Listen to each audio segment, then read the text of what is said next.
Bonjour. La semaine dernière, donc, on a commencé donc la tension aux bornes d'un dipôle isolé. Pour commencer, donc, je vous ai dit que pour faire fonctionner donc un dipôle, il faut le mettre sous tension. Pour faire fonctionner votre télé, il faut la mettre sous tension pour comprendre déjà le mot tension. Donc, l'unité de la tension, c'est le volt. Avec son symbole, c'est un V majuscule. Et on note souvent la tension U. Par exemple, si on veut écrire la tension aux bornes d'une pile plate, on dit U égale à 4,5 volts. Donc U, c'est la tension. Vous avez des exemples de tension ou des exemples d'appareils qui portent une indication de tension. Par exemple, donc une pile avec une tension de 6 volts, une pile plate avec une tension de 4,5 volts, différentes lampes avec des tensions différentes, ou les appareils électroménagers. Donc après, pour mesurer donc la tension, on utilise un appareil qui s'appelle le voltmètre. Mais donc cette fonction voltmètre, on la trouve dans un appareil qui s'appelle le multimètre. Donc un multimètre, c'est un appareil en fait qui regroupe trois appareils différents. Donc un voltmètre, un ampèremètre et un ohmmètre. Donc c'est-à-dire donc un multimètre, on peut l'utiliser comme voltmètre, comme ampèremètre ou comme ohmmètre. Donc vous avez donc une vidéo qui vous permettra de comprendre l'utilisation d'un voltmètre. Aujourd'hui, donc, on va faire une activité expérimentale. Pour faire cette expérience, on a besoin de quoi? On a besoin d'une pile plate, une pile ronde, une lampe, un interrupteur, un moteur, un voltmètre ou un multimètre qu'on va utiliser donc comme voltmètre, deux pinces crocodile et deux fils de connexion. Donc, à partir de cette expérience, on va essayer de répondre à la question quel dipôle peut fournir une tension. Donc, le protocole expérimental, on va commencer par mesurer la tension aux bornes de la pile plate. Mesurer donc la tension aux bornes de la pile plate isolée. Donc, isolée, ça veut dire toute seule. Donc, vous avez donc la définition d'un dipôle isolé. Donc, c'est un dipôle seul. C'est un dipôle qui n'est pas dans un circuit, qui n'est pas inclus dans un circuit électrique. Donc, on mesure donc la tension aux bornes de la pile plate, comme vous voyez sur la première photo. Puis, on mesure la tension aux bornes des autres dipôles isolés.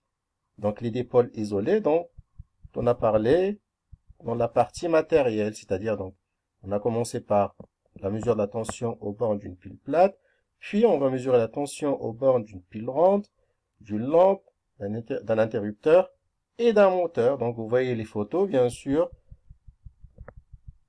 qui vous permettent, bien sûr, de faire des observations. Donc, la tension aux bornes d'une pile plate, la tension aux bornes d'une pile ronde, la tension aux bornes d'une lampe, la tension aux bornes d'un interrupteur et la tension aux bornes d'un moteur. Et vous voyez que le bouton du multimètre, il est tourné de ce côté-là. C'est cette fonction-là qui permettra d'avoir un voltmètre. D'accord? Donc les autres fonctions, on les aura ici et ici. Mais bon, on verra ça après. Donc, qu'est-ce que vous remarquez? Donc, vous allez compléter le tableau. Donc, recopier complète le tableau. Donc, vous n'allez pas recopier. Donc, le tableau, vous l'avez déjà. Et je vous conseille aussi, pour ceux qui n'ont pas une imprimante, je vous conseille de créer un dossier avec cours de physique-chimie. Et bien sûr, dans ce dossier-là, vous allez créer des sous-dossiers avec des chapitres. Par exemple, là, c'est le chapitre tension et intensité, le chapitre d'avant, etc. Vous allez créer un dossier pour tous les cours de physique-chimie. Puis, dans ce dossier-là, vous allez créer des sous-dossiers pour chaque chapitre. Donc là, vous allez compléter le tableau avec vos observations. Donc, c'est quoi la tension U en volts aux bornes de la pile plate? C'est quoi la tension aux bornes de la pile ronde? C'est quoi la tension aux bornes de la lampe? Et c'est quoi la tension aux bornes de l'interrupteur? Et c'est quoi la tension aux bornes du moteur? C'est très facile. Après, donc, la partie raisonnée. Donc, qu'est-ce qu'ils ont en commun? Tous les générateurs isolés. Qu'est-ce qu'ils ont en commun? Tous les générateurs isolés.